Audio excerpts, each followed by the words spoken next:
Hi everyone, welcome back to our channel Asha Jyothi videos. నేను ఈ వీడియోలో చాలా హెల్దీ రెసిపీ ప్రిపేర్ చేస్తున్నాను. అది ఏంటంటే పొట్లకాయతో పెరుగు పచ్చడి ప్రిపేర్ చేస్తున్నాను. పొట్లకాయ పెరుగు పచ్చడి ఇష్టం లేని వాళ్ళు ఎవరుంటారండి? అందరికీ చాలా ఫేవరెట్ కదా. అలాగే మన హెల్త్కి చాలా మంచిది కూడా. ఈ పొట్లకాయతో ఎప్పుడు రొటీన్గా పొట్లకాయ పప్పు, పొట్లకాయ ఫ్రై, అంటే పొట్లకాయ వేపుడు కూడా ప్రిపేర్ చేస్తారు. ఇలా పెరుగు పచ్చడి కూడా తయారు చేసుకోండి, చాలా టేస్ట్గా ఉంటుంది. ఓకే, ఈ పచ్చడి ప్రిపేర్ చేయడానికి ముందుగా పొట్లకాయల్ని మంచిగా వాష్ చేసేసుకున్నాను. చిన్న ముక్కలుగా కట్ చేసుకొని ప్రెషర్ కుక్కర్లో వేసేసి స్టవ్ ఆన్ చేసుకొని తగినంత వాటర్ వేసేసుకొని, అంటే మనం వేసుకున్న పొట్లకాయ ముక్కలు మునిగేంత వరకు వాటర్ వేసేసుకొని మూత పెట్టేసుకోవాలి. హై ఫ్లేమ్లో 1 విజిల్ వచ్చేంత వరకు ఉడికించుకున్నాను. ఆ తర్వాత స్టవ్ ఆఫ్ చేసేసి విజిల్ తీసేసిన తర్వాత ఇలా అయ్యాయి పొట్లకాయ ముక్కలు. ఉడికిపోయాయా లేదా అని ఒక చిన్న పొట్లకాయ ముక్కను తీసుకొని కట్ చేసి చూస్తున్నాను. మంచిగా ఉడికిపోయాయి. ఆ తర్వాత ఈ పొట్లకాయ ముక్కల్ని స్ట్రైనర్లో పడేసుకోవాలి. ఇప్పుడు ఈ పెరుగు పచ్చడికి తాలింపు పెట్టుకోవడానికి స్టవ్ ఆన్ చేసుకొని మరో ప్యాన్ పెట్టేసుకున్నాను. ఇందులో తగినంత ఆయిల్ వేసేసి ఆవాలు, జీలకర్ర వేసేసుకొని వేయించుకోవాలి. మీరు ఎప్పుడైనా తాలింపు పెట్టుకోవాలనుకుంటే లో ఫ్లేమ్లోనే తాలింపు పెట్టుకోండి, చాలా టేస్ట్గా ఉంటుంది. ఈ ఆవాలు, జీలకర్ర వేగిపోయిన తర్వాత తగినంత పచ్చిమిర్చి ముక్కలు కట్ చేసి ఇందులో వేసేసుకోవాలి. లో ఫ్లేమ్లో మంచిగా పచ్చిమిర్చి ముక్కలు వేగిపోయిన తర్వాత కరివేపాకును వేసేసుకోవాలి. అలాగే ఇందులో అల్లం వెల్లుల్లి పేస్ట్ కూడా వేసుకోవాలి. శొంఠి పొడి కూడా చాలా బాగుంటుందండి, తాలింపులో వేసుకోవాలి.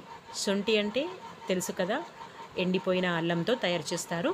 పొట్లకాయలు చాలా హెల్దీ అండి, తప్పకుండా అందరూ ఈ సీజన్లోనే వస్తాయి కాబట్టి ఇవి తప్పకుండా తీసుకోండి. ఇందులో చాలా పోషకాలు, విటమిన్స్, పీచు పదార్థాలు ఎక్కువగా ఉంటాయండి. అలాగే ఏ, బి, సి విటమిన్స్ చాలా అధికంగా ఉంటాయి.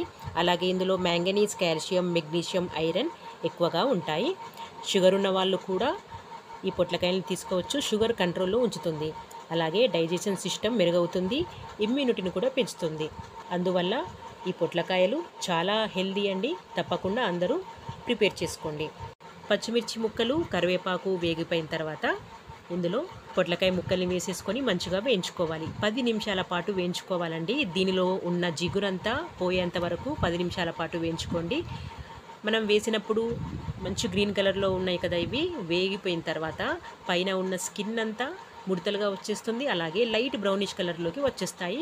అప్పుడు వేగిపోతాయని మనకు అర్థమవుతుంది. ఇలా మంచిగా వేగిపోయిన తర్వాత స్టవ్ ఆఫ్ చేసుకోవాలి. ఇవి చల్లారేంత వరకు పక్కన పెట్టేస్తున్నాను. వేడిగా ఉన్నప్పుడు ఇందులో పెరుగు వేయకూడదు. చల్లారిపోయిన తర్వాత మాత్రమే ఇందులో పెరుగు వేసుకోవాలి. అలాగే ఇందులో తగినంత సాల్ట్ వేసేసుకొని పక్కన పెట్టేసుకున్నాను. మంచిగా చల్లారిపోయింది. ఈ పొట్లకాయ ముక్కల్లో తగినంత పెరుగు వేసేసుకొని మంచిగా కలిపేసుకోవాలి. అంతే అండి, చాలా సింపుల్, కాకపోతే చాలా హెల్దీ రెసిపీ. అలాగే చాలా టేస్టీగా ఉంటుంది. రైస్లోకి బాగుంటుంది, అలాగే చపాతీలోకి కూడా చాలా టేస్టీగా ఉంటుంది.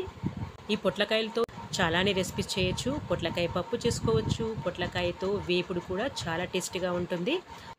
ఒకవేళ ఆ రెసిపీస్ మీకు తెలియనట్లయితే కామెంట్ బాక్స్లో అడగండి, నేను మరో వీడియోలో అప్లోడ్ చేస్తాను. ఓకేనా? ఈ సీజన్లోనే వస్తాయి కాబట్టి తప్పకుండా ఈ పొట్లకాయల్ని పెరుగు పచ్చడి ప్రిపేర్ చేసుకోండి. చాలా టేస్టీగా ఉంటుంది. అలాగే చాలా హెల్దీ కూడా. డైట్లో ఉన్నవారైనా ఈ పొట్లకాయల్ని తీసుకోవచ్చు. ఓకే అండి, ఈ వీడియో కనుక మీకు నచ్చినట్లయితే ఈ ఛానల్ని సపోర్ట్ చేయండి, సబ్స్క్రైబ్ చేయండి. సబ్స్క్రైబ్ చేసినట్లయితేనే నేను వీడియోస్ పెట్టినప్పుడల్లా మీకు నోటిఫికేషన్ వస్తుంది. అప్పుడు మీరు ప్రతి ఒక్క వీడియో చూడవచ్చు. ఓకేనా? పిల్లలు కూడా చాలా ఇష్టంగా తింటారు. ఇంత హెల్దీ రెసిపీని తప్పకుండా అందరూ తయారు చేసుకోండి. అలాగే మరిన్ని టేస్టీ రెసిపీస్ కోసం నా ఈ ఛానల్ని సబ్స్క్రైబ్ చేయండి.